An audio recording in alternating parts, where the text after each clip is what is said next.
They came with badges, papers, and a smile that said the fight was already over. They thought a small diner and a tired owner would fold quietly. They did not expect a former Navy SEAL sitting in the corner. They did not notice the German Shepherd watching the door. That morning, lies were read out loud, and by nightfall, handcuffs replaced signatures. This is a story about instant karma, quiet justice, and how the truth always finds its way back. If you believe real justice still exists, share this story, leave a comment with your thoughts, and subscribe to the channel for more stories where wrongdoing meets its consequence. Footprints in black snow, Pittsburgh, Pennsylvania. Winter pressed down on Pittsburgh with dirty gray snow and soot drifting from old steel stacks, the cold biting hard enough to make even breathing feel sharp. Jack Mercer moved through it without hurry. He was 41, tall and broad-shouldered, built the way men are built when their bodies were trained for years to carry weight and consequence. His dark winter jacket hung open just enough to show a faded red and black flannel shirt beneath. Worn jeans brushed against heavy brown boots, with soles chewed thin at the heel.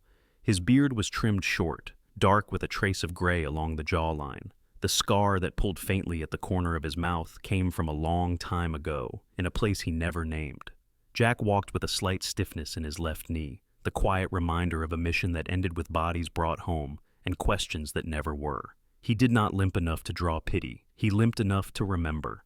At his side walked Rex. The German Shepherd was 5 years old, black and tan, large-framed and disciplined, his coat thick against the winter wind. His eyes were amber brown, steady and alert, the kind of eyes that watched everything without needing to be told. A black harness wrapped his chest, the white lettering clean and clear. Service dog, do not pet. Rex did not pull, he did not wander. He matched Jack step for step, a silent extension of him. People on the sidewalk noticed the dog before they noticed the man, and when they noticed the man, they stepped aside. Jack liked it that way.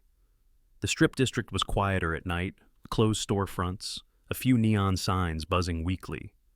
The river carried the smell of cold metal and oil. Jack's mind stayed where it always did during these walks. Empty, watchful, disciplined. It was how he kept the past from spilling forward. Then Rex stopped, not abruptly, not with sound, just a sudden stillness, muscles tightening beneath his coat, ears lifting towards something Jack had not yet seen. Jack followed the line of Rex's gaze. An old man sat hunched on the curb near a boarded window. His name, Jack would later learn, was Walter Briggs. Right now he was only a shape shaking in the cold. Walter was thin to the point of collapse, his shoulders narrow under a threadbare brown coat that had once been warm decades ago. His beard was long and uneven, gray streaked with yellowed white. His hands trembled so badly they knocked against each other as he tried to pull his coat closed. His eyes were sunken and pale, the eyes of someone who had learned not to expect help. Jack did not speak right away. He crouched instead, lowering himself slowly so the movement would not startle the man. Rex remained standing, positioned half a step forward, a quiet barrier between Jack and the street. "You're freezing," Jack said. His voice was low and calm. No command, no pity. Walter looked up, wary. "I'm fine," he lied, his voice thin and hoarse. Jack nodded once. "There's a diner open a block down. Warm food." Walter hesitated. Hunger and pride fought quietly in his face. Hunger won. The diner sat on a corner where two narrow streets met. The sign above the door flickered, missing one letter. Inside, yellow light spilled onto the snow like a promise. The owner, Marcus Hill, stood behind the counter wiping the same spot again and again. Marcus was in his early 50s, tall but slightly stooped, his skin dark and lined with fatigue. His hair was close-cropped, salt and pepper, and his hands were thick from decades of work. He wore a faded apron over a gray shirt, the fabric frayed at the edges. His eyes carried the weight of someone who had stayed too long and hoped too hard. Marcus looked up when the bell rang. His gaze flicked to Rex first, then to Jack, then softened when he saw Walter. "Sit," Marcus said gently, nodding toward a booth. Walter slid in, shoulders caving inward like he expected to be told to leave. Marcus poured coffee without asking, the steam fogging the cracked window beside them. Jack stayed standing. He reached into his pocket and unfolded the last of his cash. The bills were worn, edges soft from being counted too many times. He set them on the counter. Marcus glanced at the money, then at Jack. "That's more than—" "Keep it," Jack said. Rex sat at the door, back straight, eyes forward. Two men at the far booth watched with open disdain. They were younger, broad-necked, the kind who laughed loud to fill silence. One muttered something about fools and charity. The other snorted. Neither met Rex's eyes for long. Walter ate slowly, hands still shaking, soup spilling onto the chipped bowl. He kept glancing at Jack, studying him in the way men who had been hunted learn to study exits and threats. Jack felt it. He always did. The recognition.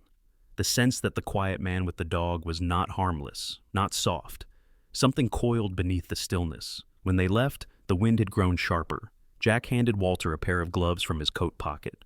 Walter stared at them like they might disappear. "Tomorrow," Walter said suddenly. "They're coming tomorrow." Jack paused. "Who is?" Walter swallowed. "Men who take things." Rex's ears lifted. Jack nodded once. "We'll see." As they walked back into the snow, footprints darkened behind them, pressed deep and deliberate. Some things, Jack knew, were already in motion. The smell of forged paper. Pittsburgh, Pennsylvania. Morning came without warmth. A pale winter sun hovered above Pittsburgh, casting light that felt more like inspection than comfort. The snow from the night before had hardened into gray ridges along the sidewalks, marked by boots, tires, and the slow grind of the city waking up. Inside the diner, Marcus Hill stood alone behind the counter. He was still wearing the same clothes from the night before. His shoulders sagged forward as he stared at the envelope resting on the counter like a dead thing. Thick paper, official red stamp, the kind of envelope that did not ask questions. Marcus was not a man prone to panic. Years of running a struggling business had taught him to absorb bad news slowly, like a bruise spreading under the skin. But this was different. His hands trembled slightly as he opened the envelope and unfolded the documents. Notice of foreclosure. The words were clean and cold. The numbers beneath them were not. Marcus frowned. His brow creased deep, the lines on his face darkening. He was tired, yes, but he knew his books. He knew every dollar that came in and every dollar that slipped away. These totals were wrong. Outside, the bell over the door rang. Jack Mercer entered with Rex at his side. Jack looked the same as always, calm, alert. His eyes swept the room in a single practiced motion before settling on Marcus. Rex paused just inside the doorway, nose lifting, catching the sharp scent of ink and paper before the smell of coffee. Jack did not ask what was wrong. He walked to the counter and picked up the envelope. Marcus watched him, jaw tight. "They say I'm done," Marcus said quietly. 3 days. Jack studied the paper in silence. He did not rush. He did not skim. His eyes moved line by line, slow and deliberate, the way they had once moved over mission briefings where mistakes cost lives. Rex leaned forward and sniffed the page. A low sound vibrated in his chest. Not a growl meant to scare.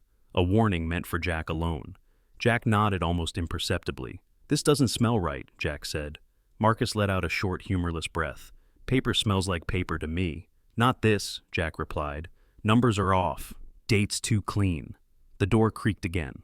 Walter Briggs shuffled inside, shoulders hunched, eyes darting toward the windows before settling on Jack. In the daylight, Walter looked even smaller. His coat hung loose on his thin frame. His skin was pale and weathered, marked by years of cold and neglect. His hands were still unsteady, though less than the night before. Walter stopped us in when he saw the envelope. "That's it," he murmured. "That's how they do it." Jack turned toward him. "Talk." Walter swallowed. His voice was rough, scraped thin by fear and memory. "They come with papers. They make you sign, or they sign for you. Then they change the numbers, fees, penalties, interest that never existed." Marcus stared at him. "Who?" Walter hesitated. His eyes flicked to Rex, who sat perfectly still near the door, watching him with an unsettling intensity. "Men who don't look like thieves," Walter said. "Clean coats, nice shoes. They say they're helping." Jack folded the paper and placed it flat on the counter. "Names." Walter shook his head. "I only heard one. Caldwell." The name settled into the room. Jack's expression did not change, but something behind his eyes sharpened. Later that morning, the neighborhood found its voice. 2 women whispered near the window, one short and heavy set, wrapped in a pink scarf, her lips pursed tight with judgment. The other tall and thin, blonde hair pulled back, eyes sharp with the satisfaction of someone watching a lesson unfold. "He brought it on himself," the taller woman said. You don't give away food when you can't pay your bills." Marcus pretended not to hear. He wiped the counter again, slower this time. Jack heard everything. So did Rex. By noon, the first visitor arrived. The man introduced himself as Thomas Reeve, though nothing about him felt real. He was in his mid-30s, clean-shaven, hair parted neatly to one side, wearing a charcoal coat that did not belong to the neighborhood. His smile was polished and empty. He spoke with rehearsed patience. "Mr. Hill, I'm here to explain your options." Rex rose to his feet, not abruptly, not aggressively, just enough. Thomas Reeve noticed. His smile faltered for half a second before he recovered. Jack stepped forward. Reeve glanced at him. "And you are?" "A customer," Jack said. Reeve returned his attention to Marcus. "We can make this easier if you cooperate." Walter stiffened, his hands clenched. Jack watched Reeve's body language, the way his eyes avoided the documents, the way his fingers tapped twice when he mentioned signatures, the way he never once looked Rex directly in the eyes. Jack knew men like this, not soldiers, not fighters, predators who relied on rules to protect them and confusion to disarm their prey. "Leave the papers." "Yo," Jack said. Reeve smiled thinly. "I'm afraid—" Rex stepped closer, just one step. The sound was subtle, nails on tile, a reminder. Reeve swallowed. "I'll return tomorrow." When the door closed behind him, Marcus exhaled hard. Jack turned to Walter. "You weren't wrong." Walter nodded, shame and relief mixing in his eyes. "I tried to stop them once." Jack placed a hand flat on the counter. "We will again." Outside, the wind pushed snow against the windows. Somewhere in the city, men were counting on fear and paperwork to win. They had not counted on a Navy SEAL and a silent dog who did not bluff. The hunter meets the silent watcher. Jack Mercer did not announce himself to the city. He never had. Men like him learned early that noise invited chaos, and chaos buried truth. Jack worked the way he had been trained to survive. Quiet, efficient, precise.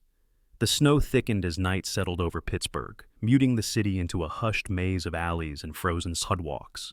Streetlights cast dull orange halos over the pavement. Jack walked beside Rex, the dog's breath slow and steady, his paws cutting clean lines into untouched snow.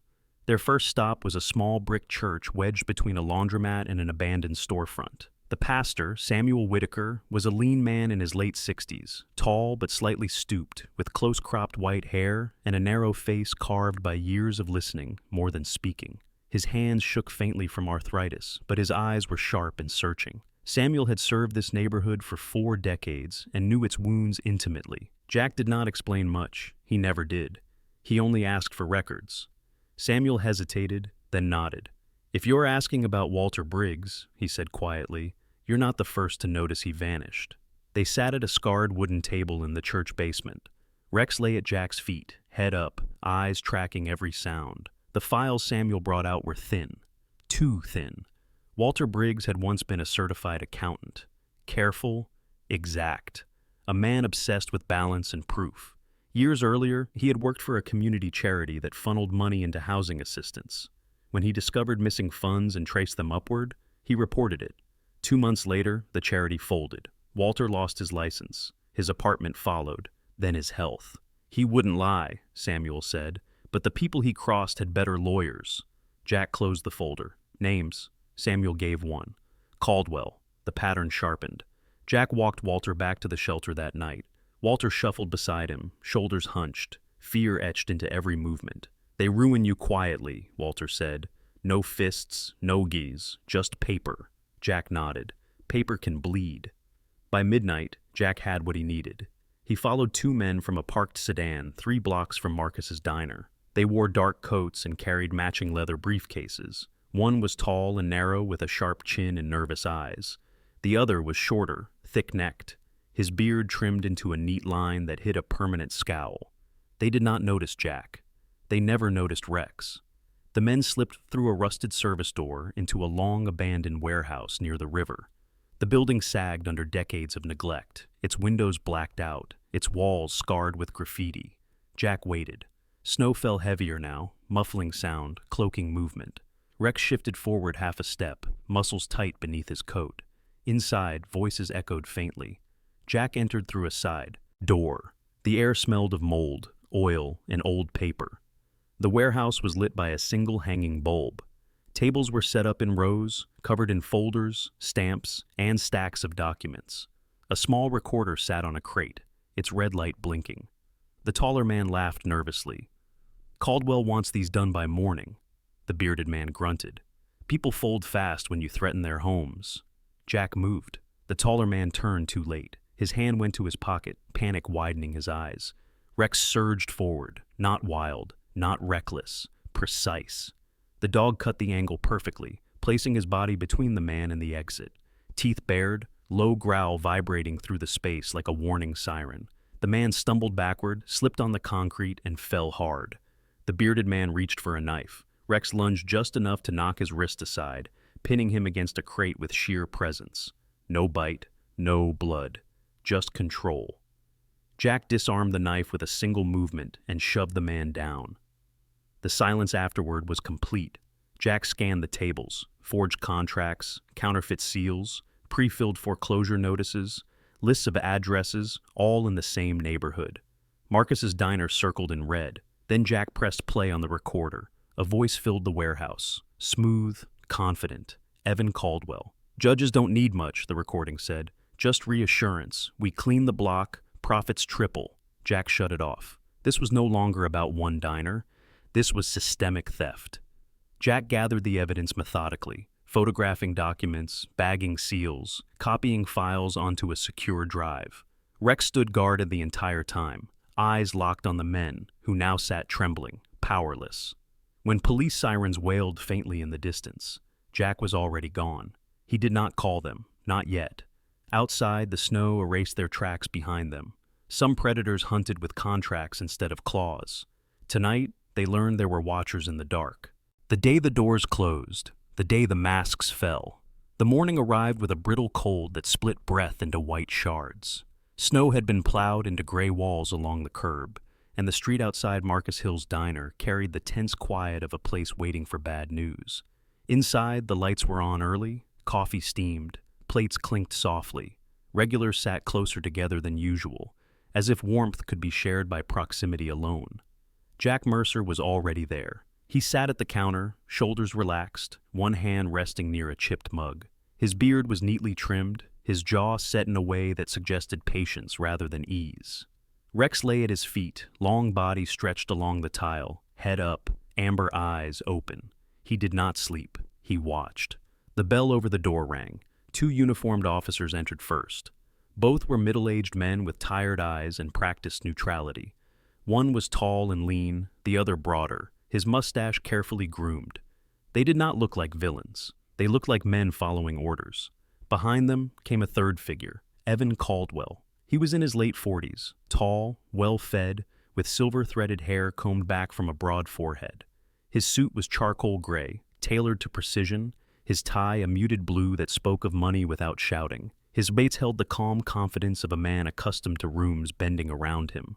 When he smiled, it was thin and controlled, never reaching his eyes. In his hand was a clipboard. "Mr. Hill," Caldwell said smoothly, "I'm afraid today's the day." Marcus stood behind the counter, his posture rigid. He wore a clean shirt and apron, though the fabric could not hide the tremor in his hands. His dark eyes flicked to the officers, then to Caldwell, then briefly to Jack. The taller officer cleared his throat. "Sir, we're here to execute a foreclosure order." The words landed heavy. A woman near the window gasped softly. She was Linda Perez, a waitress from a nearby diner, short and sturdy, her dark hair pulled back tight, her hands clasped together, knuckles whitening. Caldwell stepped forward, placing the clipboard on the counter with careful precision. "If you'll sign here, we can make this quick."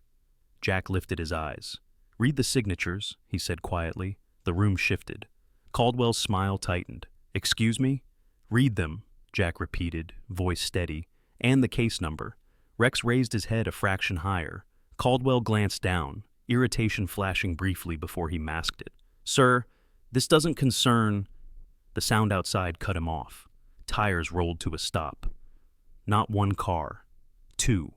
Blue and white, black and unmarked. The diner's door opened again. A woman entered first, badge visible at her belt. Special Agent Sarah Whitmore. She was in her early 40s, tall and lean, with auburn hair pulled into a low bun. Her skin was pale, weathered slightly by long hours and longer cases. Her eyes were sharp, intelligent, carrying the quiet authority of someone who had spent years separating truth from performance. She wore a dark coat over a plain suit, no jewelry except a thin wedding band worn smooth. Behind her came a man in a federal jacket, broad-shouldered, clean-shaven, his expression unreadable. The room fell silent. Sarah Whitmore surveyed the diner, her gaze moving from Caldwell to the officers to Jack and Rex. She paused, just briefly, when her eyes met the dog's. "Mr. Caldwell," she said, "you're going to want to put the clipboard down." Caldwell's face drained of color. "This is a misunderstanding." Jack reached into his jacket and placed a thick folder on the counter. Inside were photographs, documents, stamped seals sealed in evidence bags. He added a flash drive. "Forgery," Sarah said, flipping through the contents. "Fraud, conspiracy, bribery." Caldwell took a step back. One of the officers shifted uneasily. "Agent, our orders have been compromised," Sarah said. "You're clear to stand down." Caldwell turned sharply toward the door. Rex stood, not fast, not loud. He rose and placed himself squarely in the doorway, body angled just enough to block passage. His teeth were not bared. His eyes were calm, certain. Caldwell froze. Sarah nodded once. "Mr. Caldwell, you are under arrest." Handcuffs clicked closed. The sound echoed louder than it should have. Marcus pressed one hand to the counter, breathing hard. Linda covered her mouth. The men who had whispered days earlier stared at the floor. Jack remained seated. Sarah approached him. "You brought us everything." Jack shrugged slightly. Truth was already there. She glanced at Rex again. "He's disciplined." "He listens," Jack said. Outside, snow began to fall again, lighter this time. The diner doors remained open. The kitchen warms again. Trust returns. Snow fell softer now, no longer sharp, settling like an apology over the streets of Pittsburgh. The diner opened before dawn. Marcus Hill unlocked the door with hands that no longer shook. He stood for a moment in the threshold, breathing in the familiar smell of coffee and steel and clean wood. The foreclosure notice was gone. The counter was clear. Light filled the room the way it had not in months. Marcus was changed, though nothing about him looked richer. His shoulders were straighter, his eyes steadier. The lines on his face were still there, carved by years of work and worry, but they no longer pulled downward. Behind the counter, he moved with purpose. The first pot of soup simmered early. A second followed. This time, every ingredient was logged, every donation recorded. Kindness had a structure now, mercy with accountability. By nightfall, the sign outside glowed steady. Jack Mercer arrived as he always did. No announcement, no crowd. He took the corner booth, where the wall met the window, back protected, view clear. His jacket hung heavy with winter. His beard caught a dusting of snow. Rex lay at his feet, head resting on his paws, eyes open. People noticed the dog first. They always did. A pair of men lingered across the street, hands in pockets, watching the line that formed quietly along the sidewalk. They were young, broad, restless. One had a shaved head and a scar cutting across his cheek. The other wore a hood low, eyes darting. Rex lifted his head. The men hesitated. Jack did nothing. That was enough. They moved on. Inside, the night meal began. Walter Briggs stood near the counter, holding a tray with care. He wore a clean coat now, navy blue, donated but pressed. His beard was trimmed short. His hands still trembled, but less each day. He practiced writing his name every morning. He practiced standing straight. "Table 4, Marcus said gently. Walter nodded and walked slowly, deliberately. Each step mattered. At a booth near the window sat Emily Carter, a woman in her early 30s, tall and thin, with pale skin and tired blue eyes. Her blonde hair was pulled into a loose braid that slipped over one shoulder. She wore a worn parka and gloves with frayed seams. A little boy sat beside her, no older than 6, brown hair sticking up in uneven tufts, cheeks red from cold. Emily accepted the soup with a quiet thank you. Her voice carried the exhaustion of someone who had learned to ration hope. Across the room, Frank Doyle watched. Frank was a former steelworker in his late 50s, broad-chested despite the years, his beard thick and gray. A factory accident had crushed 2 fingers on his left hand and ended his career. Since then, bitterness had followed him like a shadow. He ate slowly, eyes moving often to Jack and Rex. "Who's the dog?" Frank muttered to no one. "Security," someone answered softly. Frank snorted, then stopped. Rex's gaze met his. Frank looked away. The kitchen stayed warm late into the night. Jack drank his coffee and watched the room. He did not speak much. He did not need to. His presence settled the space. Trouble did not enter when he was there. It circled. It reconsidered. Marcus came out from behind the counter and set a plate in front of Jack. He did not ask if Jack wanted it. Jack nodded once. "Thank you," Marcus said. Jack shook his head. "You kept the door open." Outside, snow continued to fall. Later, as the last bowls were washed and stacked, a man appeared at the door. He was young, late 20s, lean, with sharp features and restless eyes. His jacket was too thin for the weather. His hands were buried deep in his pockets. He hesitated when he saw Rex. Jack stood, not fast, not threatening, just enough. "You hungry?" Jack asked. The man nodded. Jack stepped aside. The man ate quietly, head down. Afterward, he left without a word. The door closed behind him. Marcus locked up for the night. The street was quiet. Snow muted sound and softened edges. Jack walked Rex back toward the river. Walter watched them go from the doorway, gripping the frame with steady hands. He stood straighter now. Some victories did not come with applause. They came with warm kitchens, with open doors, with dogs that did not bark but made criminals think twice. Jack disappeared into the night, carrying no reward, no recognition, only purpose. Sometimes the miracle does not arrive with thunder or light from the sky. Sometimes it comes quietly, through a man who refuses to look away, through a loyal dog who stands watch, through a door that stays open when fear says it should close. God's work is often done in ordinary places. A small diner on a cold street, a warm meal shared with a stranger, a choice to do what is right even when it costs something. This story reminds us that justice still matters, that kindness is never wasted, and that when we act with integrity, even in our darkest winters, God can turn quiet faith into real change. If this story touched your heart, share it with someone who needs hope today. Leave a comment and tell us what this message means to you. And subscribe to the channel so we can continue bringing stories that lift faith, courage, and compassion. May God bless you, protect you, and walk with you through every season of your life.